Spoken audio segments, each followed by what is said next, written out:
nyanyinya di kafe atau di mana? Saya penyanyi dangdut gitu. Iya, yang di mana, di dangdutnya di kafe atau mohon maaf ada yang Dipanggil-panggil gitu. dipanggil. Panggilan Jadi kalau orang ada hajatan di situ sunatan. nyanyi gitu. Sampai sekarang Bu Ria masih nyanyi? Udah jarang sih. Sudah jarang, artinya kegiatan itu masih tetap Jarang. nyanyi ya? Masih sih, tapi jarang. Nyanyinya. Nah, sampai akhirnya tetap boleh nyanyi, ngomong apa ke Bu Ria, ke suami? Ya, karena keadaan juga dia udah nggak kerja. Jadi akhirnya dia terima begitu ya? Iya. Oke. Mohon maaf, baju Bu Ria masih terbuka atau sudah? Udah enggak sih, saya nggak berani lagi saya. Artinya nggak berani apa? Nggak berani baju terbuka, tapi terbuka. aktivitas nyanyi tetap ada ya. Keadaan anak-anak gimana sekarang Bu? Mereka umur berapa sekarang? Umur sekarang udah dewasa. Yang satu umur yang pertama 24 yang 20. Yang berkebutuhan khusus itu Udah 20. sudah 20, sudah besar ya. Nah, ketika mereka sudah besar gitu, apakah suami ibu masih berbuat kasar sama ibu dan mereka? Masih sih, kadang-kadang masih. Masih. Jadi ibu datang ke sini ingin tahu masukan dari Ustadz, nasihat dari Ustadz, kira-kira apa yang harus ibu lakukan ya untuk merubah sikap suami ya Bu Iya ya? benar Mas Farid. Ya, Begitu. gimana nih Pak Ustadz? Ya, kalau di dalam Al-Quran itu kan ada kalimat wa'allafa baina qulubikum fasbaqtum, Allah luluhkan, Allah tundukkan antar hati orang beriman. Lah, kalau konteks ibu ini berarti memohon kepada Allah, berdoa, makanya kan dianjurkan suami istri itu misalkan di keheningan malam bangun untuk apa? Memohon petunjuk, memohon bimbingan, mudah-mudahan Allah memberikan kemurahan, kemudahan dalam jalan kehidupan. Nah, diantaranya tadi ibu sedang menghadapi ujian melalui seorang suami. Ini juga perlu, yang pertama perlu kesabaran, dan ibu tadi alhamdulillah sudah bersabar, sudah bisa melaluinya itu. Yang kedua adalah tidak henti-hentinya berikhtiar dan berdoa. Apa doanya? Doanya adalah mohon kepada Allah agar hati suami dilunakkan. Berdoa kepada Allah, mudah-mudahan Allah memberikan hidayah kepada suami. Supaya Pak suami kembali kepada jalan yang penuh hidayah. Apa itu? Kalau orang itu sudah mendapatkan jalan penuh hidayah, maka akan muncul rasa kasih sayang. Jangankan kepada istri, kepada orang lain saja itu memberikan perhatian, kasih sayang tinggi, apalagi kepada istri dan kepada anak-anaknya menjadi bagian dari tanggung jawab kehidupan keluarga dia. Jadi mungkin saya tidak tahu bagaimana praktek kehidupan ibadah suami Bu ya. Gimana Bu dia ibadahnya di rumah?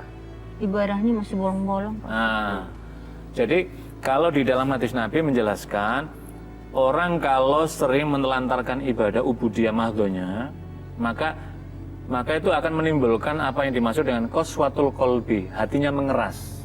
Hati mengeras itu ketika dikasih nasihat, ketika dikasih saran, dikasih masukan, diajak komunikasi, alah, lo mau ngapain sih, macam itu namanya qaswatul qalbi dalam bahasa agama. Qaswatul qalbi, hatinya keras. Yang kedua apa? Mereka akan melakukan dzalimul nafsi la yantahi.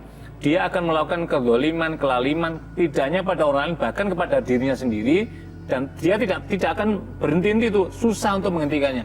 Kayak tadi kan ibadahnya bolong-bolong itu namanya dzalimul nafsi la yantahi. Lah inilah yang pentingnya, kenapa kita menjadikan. Yang ketiga Ibu, kita kalau misalkan dalam kasus seperti ini memperbanyak misalkan tilawah Al-Quran, itu salah satu fungsinya itu adalah sebagai nur, cahaya.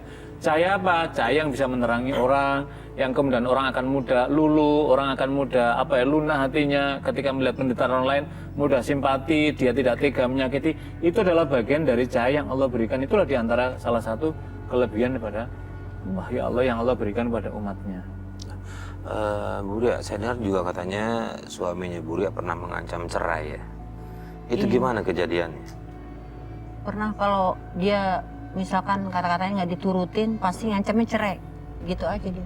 Saya cerai kamu. Lagi anak saya jatuh juga dia ngomong begitu. Saya ceraiin kamu kalau nggak bener ya. Kalau nggak bisa diurus gitu. Dia selalu ngomong kayak gitu. Pak Ustadz, sering kali nih Pak Ustadz, pertengkaran suami istri pasti ada ucapan saya cerai kamu, saya cerai kamu. Padahal itu sebenarnya kalau secara syariat bisa dihitung bagian dari talak ya Pak Ustadz ya. Jadi memang di kalangan ulama terjadi perbedaan pendapat. Ya. Apakah orang ketika dalam emosi kemudian mengancam cerai atau mengucapkan cerai jatuh apa tidak? Kalau kita merujuk pada pendapat-pendapat para ulama, termasuk misalkan para sahabat, Sayyidina Umar itu misalkan mengambil pada posisi ketika orang yang sedang amarah al-ghadabu, maka orang menyatakan cerai maka tidak jatuh cerainya dia, tidak jatuh. Karena itulah Nabi SAW mengingatkan pada kita semua tidak boleh mempermainkan ucapan talak. Itu apa mananya? Mananya adalah untuk menjaga posisi bahwa pernikahan itu adalah misakon goli, itu sebuah ikatan yang amat sangat kokoh. Kokoh perjanjian apa? Perjanjian seorang anak manusia dengan tuannya mengambil amanah seorang gadis menjadi istrinya, itu namanya misakon goli itu. Maka orang tidak boleh mempermainkannya. Nah, kalau ke dalam konteks pengadilan, kalau untuk hukum Islam memang kalau ucapan itu secara sengaja dan diulang-ulang maka kan bisa jatuh itu gitu. Meskipun di dalam keputusan pengadilan agama menyatakan pengadilan apa itu talak itu jatuh itu ya ketika di depan pengadilan. Memang ya secara administrasinya begitu gitu. Tetapi dalam konteks hukum Islam jatuh ketika orang membiasakan dan sering mengucapkan talak. Maka tidak sepatutnya seorang suami yang baik akan menjaga lisannya dan tidak mungkin mempermainkan ucapan-ucapan yang dicela oleh agama. Nah, Pak Ustadz, kalau misalnya kalau sudah dianggap itu bagian dari talak, walaupun dia sendiri nggak menyadari ya, sebenarnya dalam agama dia udah masuk talak. Kemudian mohon maaf, dia berhubungan suami istri, Pak Ustadz. Ini hitungannya gimana? Masuk zina atau gimana ini, Pak Ustadz? Nah, kalau tadi itu kan baru ancaman, tidak menyatakan kecuali kamu saya cerai, itu baru itu jatuh. Oh. Ini kan tadi kalau kamu nggak bisa ngurus kan masih kalau kan seandainya kan namanya kan kalau kamu nggak datang berarti kan belum datang dia. Jadi makanya Nabi memberikan warning tidak boleh mempermainkan. Bahkan sahabat itu marah ketika ada orang yang kemudian itu kan sama teror itu, teror pada seorang istri, maka tidak dibolehkan. Lah, karena itu apa asal-asal cara? Inilah saya kira pentingnya mengapa misalkan di menjelang pernikahan itu ada bimbingan di di KUA itu salah satunya adalah rambu-rambu ini yang dijelaskan supaya pasangan suami istri itu memberikan paham. Tapi kan kita bisa melihat dari cerita tadi, kenapa itu muncul? Itu mohon maaf karena suami tidak memiliki pemahaman yang baik tentang berkeluarga dan apa implikasinya dengan ucapan-ucapan cerai tadi itu, Mas Farid. Bu Ria, Ibu Ria, keluarganya suami tahu nggak sih kalau suami gampang marah seperti itu? Tahu. Tahu. Terus mereka komentarnya apa? Ya paling yang sabar ya gitu aja. Gitu aja. Sabar ya. Nah, sementara kalau keluarga Bu Ria sendiri tahu? Tahu ibu saya kebetulan kan udah meninggal sekarang. Waktu belum meninggal pernah saya berantem sampai pintu gebrak gitu. Tapi ibu saya nggak ikut campur sih urusan rumah tangga saya, diem aja, cuman bilangin jangan kayak gitu kalau marah, gitu aja ibu saya. Pak Ustadz, kalau misalnya ini yang terjadi dalam sebuah keluarga, posisinya adalah dia dinasihatin oleh kakak ipar atau adik ipar untuk coba menerima perlakuan dari suaminya, kira-kira sepantasnya apa yang harus dilakukan anggota keluarga ya Pak Ustadz ketika mendapati anggota keluarga kita punya kasus apa yang menimpa di Ibu Ria ini? Iya, jadi begini, memang di dalam fikih hukum keluarga, di dalam hukum keluarga memang dijelaskan, misalkan fikih Islam itu menjelaskan orang tua maupun saudaranya atau orang lain tidak boleh melakukan campur tangan terhadap urusan rumah tangga orang, sehingga sering kemudian muncul ungkapan sosial jangan ikut campur rumah tangga orang, itu maknanya kan dalam konteks ini. Tetapi kasus yang dialami oleh Ibu Ria tadi itu kan tidak sekedar dalam makna rumah tangga nggak boleh campur, bukan, tapi ini sudah membahayakan jiwanya. Terornya tadi, ngambil pisau, ngambil apa, itu kan apapun alasannya tidak bisa ditolerir oleh hukum Islam, tidak bisa ditolerir oleh hukum negara.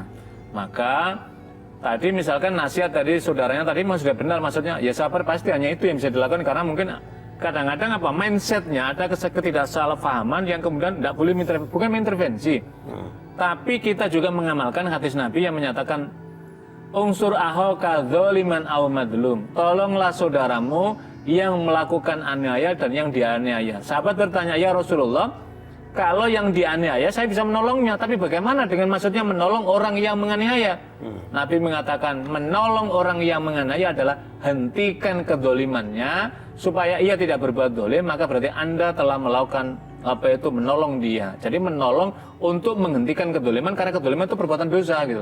Nah, kasus tadi yang dialami oleh suami Bu Ria tadi memang sudah seharusnya saudaranya itu menasihati, karena apa? Satu hal, bukan bercampur urusan rumah tangga orang, tapi membahayakan jiwa. Sebentar kamu saya bunuh, sebentar main ngambil pisau, ini kan sudah membahayakan. Main sama anak juga main kasar, main tangan. Ini tidak bisa karena ini akan mengancam jiwa. Yang ketiga adalah sekali lagi Nabi sangat mencela orang yang berbuat kasar. Jadi ketika kita menolong misalkan keluarga tadi, itu maknanya adalah mengamalkan tuntunan Rasul bagaimana membina dalam keluarga supaya keluarga saudara kita itu menjadi lebih baik.